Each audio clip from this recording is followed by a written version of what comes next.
Le musée Enzo Ferrari a été ouvert entre 2009 et 2012 sur le site de la maison natale du constructeur. La maison est aménagée en espace multimédia, tandis qu'un immense bâtiment d'exposition a été construit à côté, couvert d'une coupole d'aluminium jaune en forme de capot de voiture. On y expose de nombreux véhicules de sa période de pilote et des débuts de la fameuse Scuderia Ferrari.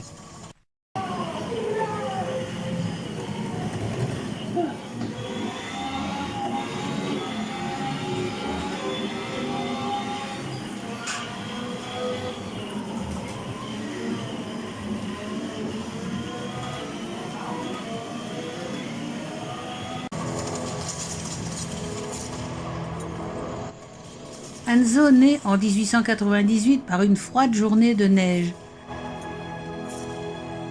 Son père est métallurgiste et possède un petit atelier de réparation de voitures.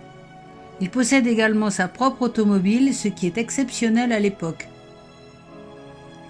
En 1908, il conduit le jeune Enzo, il a tout juste 10 ans, sur le circuit de Bologne voir la Coppa Florio qui sera remportée par Fiat.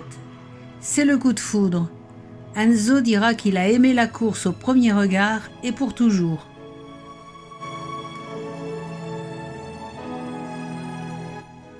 En 1919, Enzo s'achète une CMN 1520 et participe à sa première course qu'il termine 4e. L'année suivante, il entre comme pilote de course chez Alfa Romeo.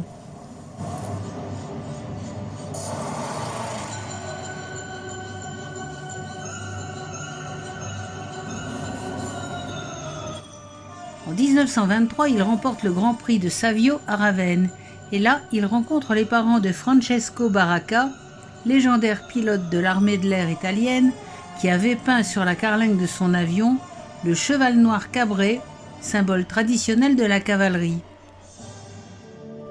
Ceux-ci lui offrent le droit d'utiliser ce symbole mythique pour lui porter chance. Le logo Ferrari est né, cheval noir cabré sur fond jaune canari, la couleur de Modène. Mais le temps n'est pas encore venu.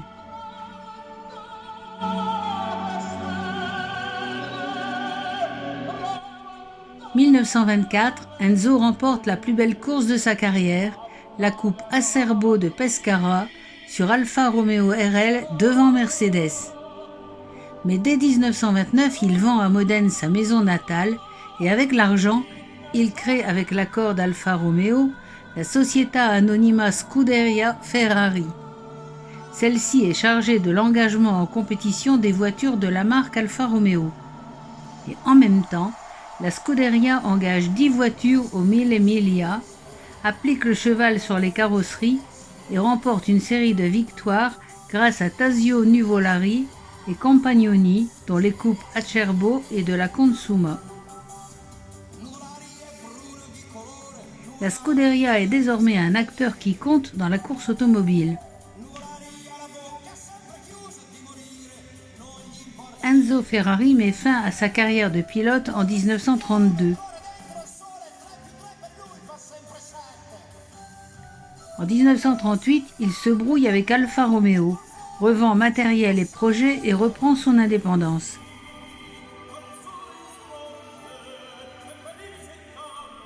En 1939, de retour à Modène, Enzo fonde la société Auto Avio Costruzioni, spécialisée dans la création de pièces mécaniques pour avions et automobiles.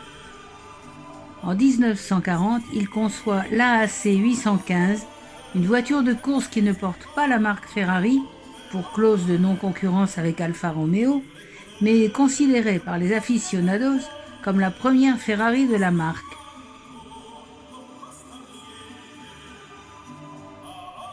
Interlude pendant la période 1940-45 où Ferrari doit fabriquer des machines-outils dans la petite usine située à Maranello, à 20 km de Modène. Ferrari revient aux voitures en 1947 avec la Ferrari 125S, en fait une 815, qui porte la marque et l'emblème du constructeur. Le pilote Franco Cortese est vainqueur du circuit de Rome le 25 mai 1947. C'est le début de la gloire pour le constructeur et patron d'écurie Enzo Ferrari, devenu Il Commendatore.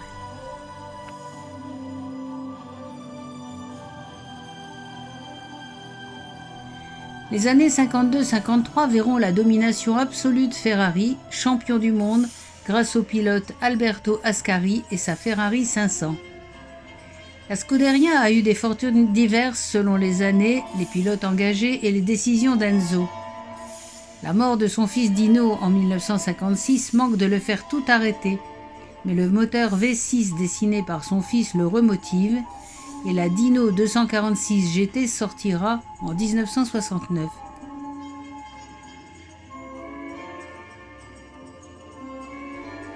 La saison 1958 a été marquée par l'émergence d'une nouveauté technique révolutionnaire en Formule 1, le positionnement des moteurs à l'arrière des véhicules. Enzo Ferrari dédaigne cette évolution en quelques mots. Ce n'est pas le chariot qui tire le bœuf. Mais cette erreur d'évaluation va lui coûter des années de vaches maigres.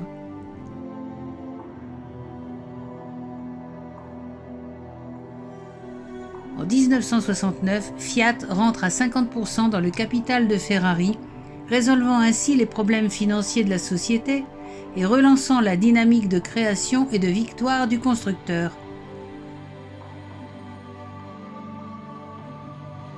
La Scuderia verra passer des pilotes fameux comme Jean Berra, Kimi Räikkönen, Luigi Fagioli, Niki Lauda ou Michael Schumacher.